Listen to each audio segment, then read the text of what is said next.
Today I am bringing you my October TBR as chosen by Becca's Spookopoly. So for anyone who doesn't know, Spookoplathon is a readathon that's hosted by Becca from Becca and the Books. I will leave the announcement video linked in the description just in case you have no idea what I'm talking about, but basically this is a month-long readathon where we use the spooky themed Spookoplathon board to help us decide what to read next month. And I am so excited for this readathon because I haven't taken part in any readathons so far this year. I was going to go the whole year without doing any readathons. However, when I heard that this was potentially the last ever round of Spookoplathon, I knew that I had to break that ban. So yeah, we're going to get into the roles soon. I am going to be doing 5 roles initially, and then I'll be adding roles if I get any doubles. I'm hoping that doesn't happen though, because I do have plans for next month. I would like to try and complete this TBR within the first 2 weeks, and then I'd like to do a reading vlog in the second half of the month where I roll as I go. I had so many issues with trying to print off this board. My printer ran out of ink basically, so I had to order some more and it was just a big stress. So I would like to try and get as much use out of this board as I can. So yeah, hoping that I can get through my monthly TBR within the first 2 weeks of October and then do a spooky themed reading vlog for the second half. But that is, I think, all I need to say in this intro. So I'm going to shut up and we're going to get into the rolls and find out what I'm going to be reading. So I realised I don't actually have 2 dice, which means I'm going to have to roll this one twice. But roll number 1 is a 2 plus a 4, which is 6. 1, 2, 3, 4, 5, 6, which is passed. So roll number 1 landed on passed, and the prompt to go with this is to read a book that you've put on a previous TBR or that you should have already read by now. And there is a book that has been on many TBRs and I really should have read this by now. However, I've been putting it off. People I know who love this book have said that it's a fun time. The writing might not be fantastic, but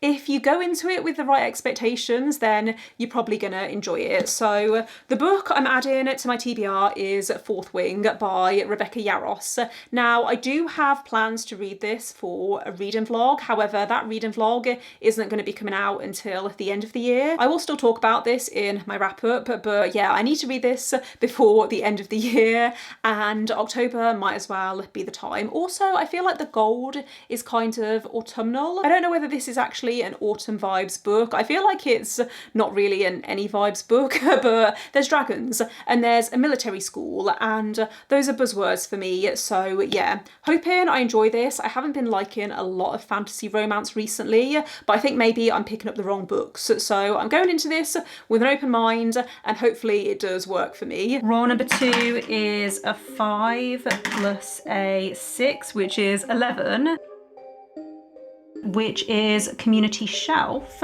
And the prompt is, to read an arc. Roll number 2 landed on community shelf, and the prompt to go with it was to read an arc.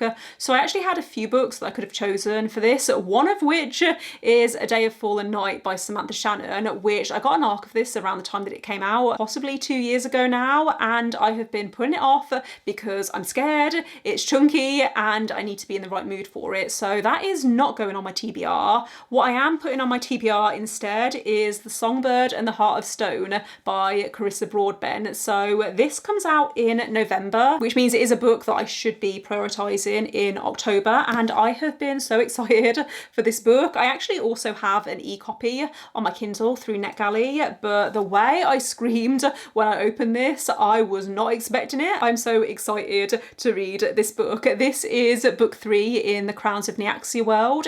It's the first book in the Shadowborn duet. The first book in the series is Serpent and the Wings of Night, which I read back in January and loved. I think I said earlier in this video, I have been struggling with fantasy romance or romantasy recently, and I think it's because Serpent and the Wings of Night ruined it for me. In my opinion, that book and the sequel are the definition of my taste in fantasy romance, and I've been really struggling to find books like them. So very excited excited to be back in this world. This also follows a side character from the first duology, and it's a character that I really like. So yeah, I finally have an excuse to read this, and I am so excited to dive in. I haven't heard any other early reviews yet, so I will be interested to see what I think of this. Roll number 3 is a 4 plus a 1, which is 5. 1, 2, 3, 4, 5, which is a chance. And the chance is Godkiller by Hannah Kaner. Roll number 3 landed on chance, and the chance card was Godkiller by Hannah Kaner, which is a book that I am excited to read. I actually need to read this for the same reading vlog that I'm reading Fourth Wing for. So it's a book that I was going to pick up before the end of the year anyway, and I am intrigued about this one. I feel like I've heard mixed reviews, but the cover to me screams autumn. I will put the cover on the screen because I own this on my Kindle. I believe this follows a main character who is a god killer, and it's set in a world where there are many gods, and it's a kind of quest story, which can work for me. It depends on how it's done, but I know that this is also very short. I've seen the physical copy and it's very short, so I'm hoping it's one that I'm gonna fly through. I've heard that the world building also in this is very good, and that's like a buzzword for me. Roll number 4, I think this is a 4 plus a 3, which is 7, which is Shirley Jackson. Roll number 4 landed on Shirley Jackson, which means I need to read a book that has a house on the cover. For this, I've gone with The Reformatory by Tanana Reeve Dew. This has a house on the cover, and also it's a horror, which means it's perfect for October. I've heard really good things about this. It follows a young black boy who gets into a fight at school with a white kid, and even though it was the white boy's fault, our main character is the one who is punished, and he is sent to this segregated school which may be haunted. I've heard this is a ghost story. I've also heard that it's very hard hitting, so we'll see how I get on with this, but I feel like this is the perfect book to read around this time of year. Also, I know that I like this author's writing style because I read their short story in Out There Screaming last year, and I made a list of all of the short stories that I loved and which authors I wanted to read full-length novels from. And this is definitely a full-length novel. It's over 500 pages. In fact, I think it's nearly 600 pages. It's 601 pages, so it might take me a while to chip away at this, but I am hoping that I really love this one. And then this could be the final roll. It's a 2 plus a 6, which is 8. 1, 2, 3, 4, 5, 6, 7, 8, which is a big book over 500 pages. For what turned out to be our final roll, we landed on big book, which means I need to read a book that is over 500 pages.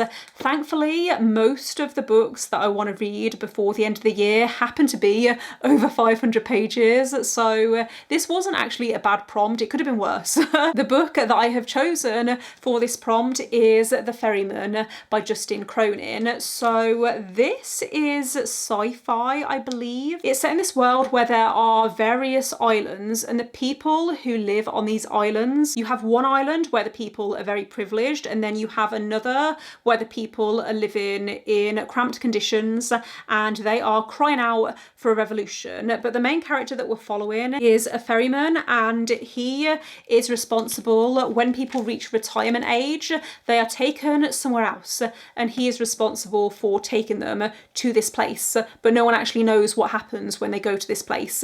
Sounds a bit confusing, but I'm sure it will all make sense once I start this. I'm very intrigued because I've never read anything by this author before, but I know that my partner really loves their books. So yeah, that does bring us to the end of the TBR. Thank you for watching if you made it this far. Let me know if you're taking part in Spookoplathon and what you're hoping to read. Let me know if you have read any of the books that I've talked about in this video, and don't forget to give this video a thumbs up if you liked it, and click subscribe if you would like to see more videos from me. But otherwise, I will see you next time. Bye.